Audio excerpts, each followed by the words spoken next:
أعوذ بالله من الشيطان الرجيم بسم الله الرحمن الرحيم Bismillahirrahmanirrahim. Elhamdülillah vahdə və salatu və salamu alə mən lə nəbiyyə bədə əmən bəd. Selamu aleykum və rəhmətullah və barakatuhu.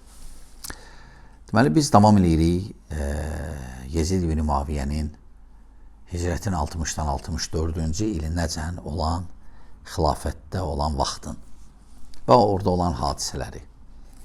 Və gəldik, deməli, artıq biz Hurra döyüşündən danışırıq. Hurra döyüşü Mədinədə olan döyüşdür. Biz bilirik ki, bu İbn Zübeyir, Abdullah ibn Zübeyir radiyallahu anhu o vaxt ki, narazılıq elədi Yeziddən, Yezdə beyət eləmədi və sonra Mədinə əhli də narazılıq etdi. Hətta Yezid təyin etdi valini oradan demək olar ki, sıxışdırıb qovdular və Yezid belə qərara gəldi ki, artıq qoşun hazırlasın.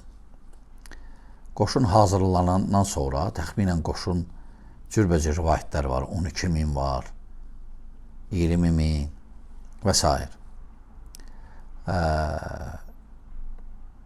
Mədinə etiraz etdiyinə görə qoşun Məkkəyə yolun Mədinədən saldı. Təbii ki, Mədinədəkilər də bilirdilər ki, qoşun gələcək və hətta özlərinə əmir təyin etdilər. 2 dənə əmir təyin etdilər. Mühacirlər özləri üçün ayrıca əmir təyin etdilər. Ənsarlar özləri üçün ayrıca əmir təyin etdilər. Və təbii ki, onlar da İbn Zübeyir nə deyirdi? Şuraya bağlayaq məsələni. Onlar da şuranı tələb edirdilər. Və bu vaxt Yezid görəndi ki, bunlar da artıq müxalifətə qalxıb və qoşunu Mədinədən saldılar. Və təbii ki, Mədinəlilər hazırlaşırdılar döyüşə. Hətta cürbəcür artıq müqavimət göstərmək üçün, qorumaq üçün özlərin qərara gəldilər ki, Mədinənin ətrafında xəndək qazımaq. Sonra qərara gəldilər ki, Şamdan gələn yolda Mədinəyə tərəf səhrada su olan yerləri, suları örtmək üstlərin. Amma Allahdan elə oldu ki, yağış günlərinə düşdü, yağışlar yağdı və o işə əl atmadılar. Və indi bilənlər də bilir ki, ümumiyyətlə səhrada yağış yağanda çox belə sərt yağış olur və küçələri su basır, dərələri su basır. Hicrətin təxminən 60-61-ci illərində bu baş verir, təxminən. Deməli, Mədinə elə belə də böyük bir şəhər deyildi. Məkkədə həmçinin. Söhbət gör nə vaxtdan gedir. Amma tarixi rivayətlərə fikir veririk. Tarixi rivayətlər düzü çox qarışıqdır. Hətta o Hurra döyüşü baş verdi. Dedilər ki, nə bilim, 70.000 adam öldürür. Bəzi rivayətlərdə 7.000, bəzi rivayətlərdə nə qədər. Yəni, rivayətlər çox qarışıqdır. Bunun da səbəbi nədir? Qayıdır nəyə? O rivayətləri rivayət edən şəxslərə.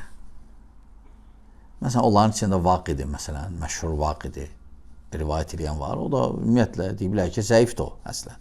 Vaqididən nə gəlir? Zəifdir. Və başqa, məsələn, şahidlər də var və ya o dövrə yaxın yaşayanlar, eşidənlər.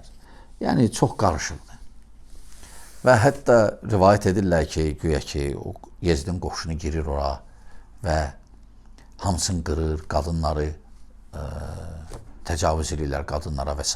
Hətta bəzi rivayətlərdə uydurublar ki, Kəbəni tavaflayanda görürlər ki, bir qara zənci ağ qadını tutub qucağında təvaf elətdirir. Sonra yaxınlaşıb deyirlər ki, bəs qırağdan baxan bilir ki, bu onun anısı deyil, bu onun uşağı deyil.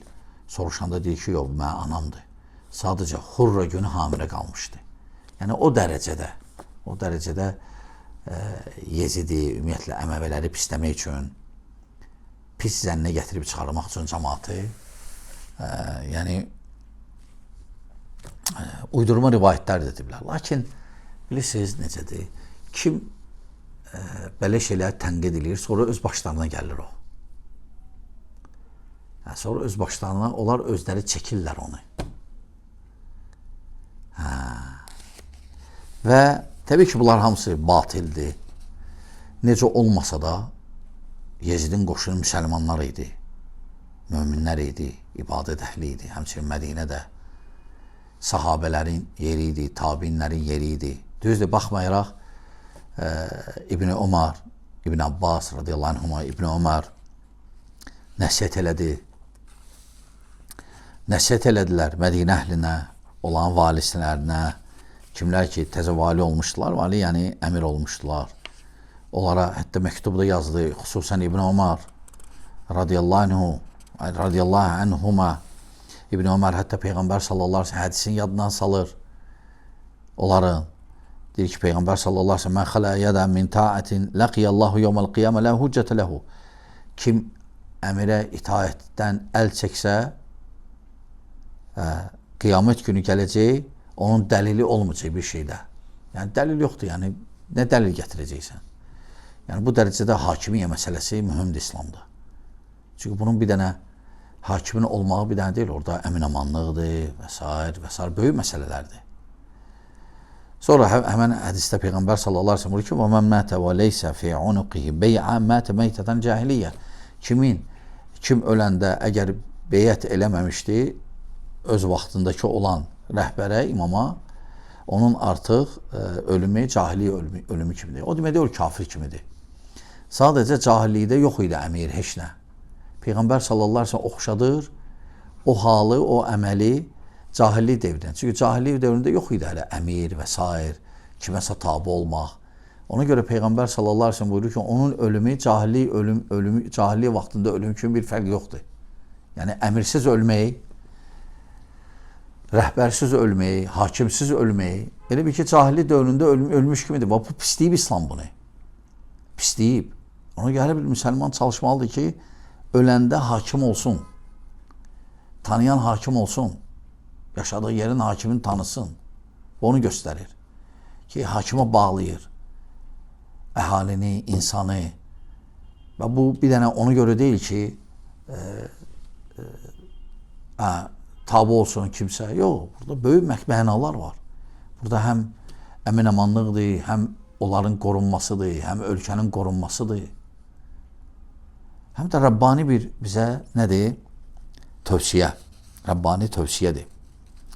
Amma o ki, qaldı, nə deyirlər, məsələn, ki, qırıb töküblər hamısını və s. Çünki o döyüşdə nə qədər Mədinə əhli öldü, onda da ixtilaf var.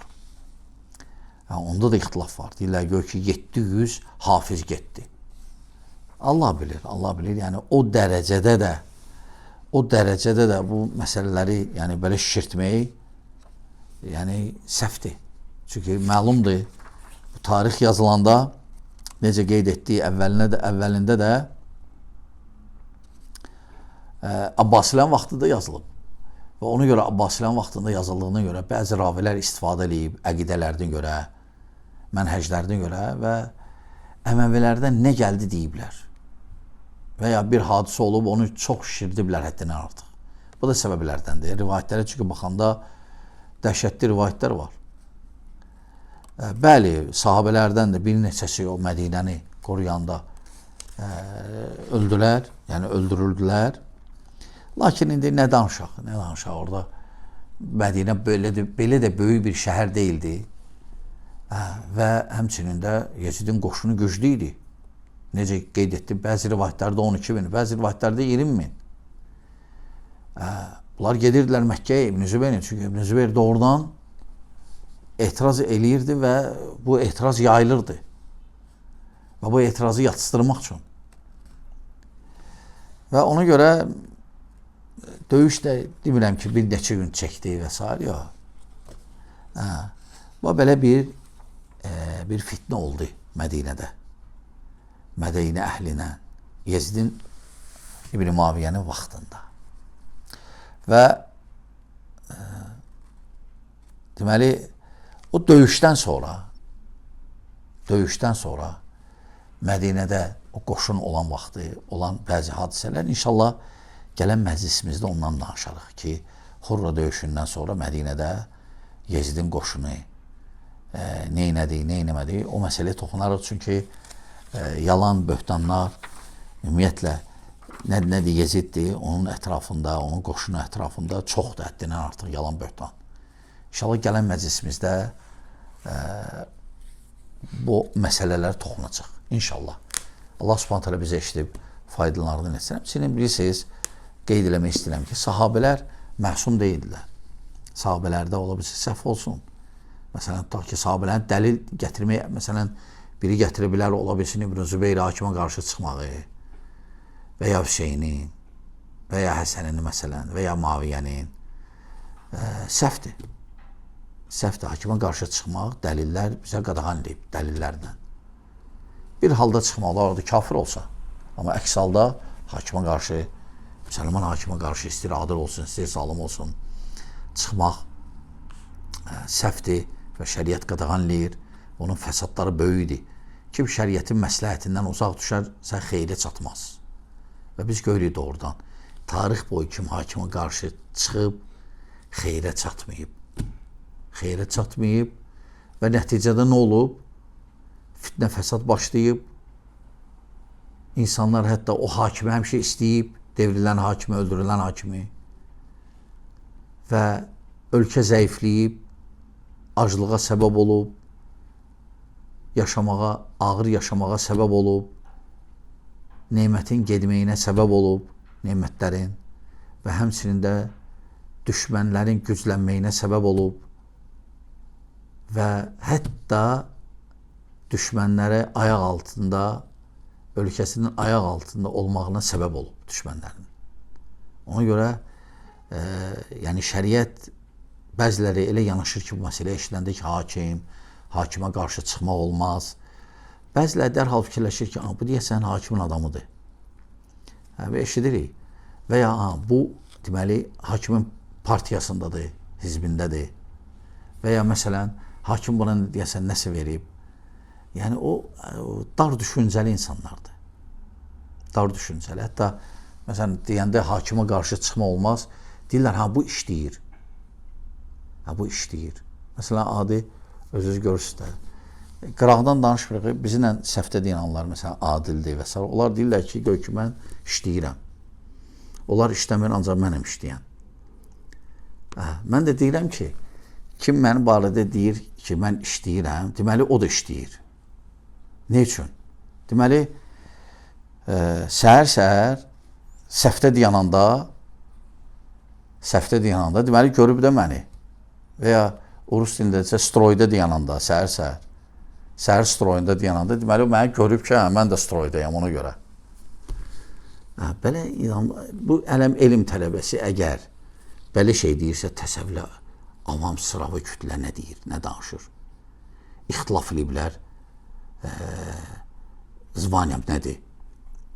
Bəzilər kapitan deyib, bəzilər deyib mayor, bəzilər polkovnik. Mən də qulaq asıb gülürəm, deyirəm, bu nədir? Dəlidirlər, bunlar çatışmır, bağışlayın mənə. Yəni, təsəvvürləyin, gör necə səviyyə, nə səviyyədədirlər insanlar. Deyirsən, hakimə qarşı çıxmaq olmaz. Bunun sonu ölümdür, bunun sonu qandır, bunun sonu bədbəxtçilikdir. Bu İslam deyil. Sən qabağında elhamdülillah, dinimiz bizə gözəl yollar qoyub bizə, Allahın dini yaymaq. Sən bundan çəkin, başda. Deməli, sənə aid olmayan məsələləri qarışmaq və onun nəticəsində insanları ittiham elə, zənnən, hansı ki, qiyamət günü cavab verəcək hər kəs.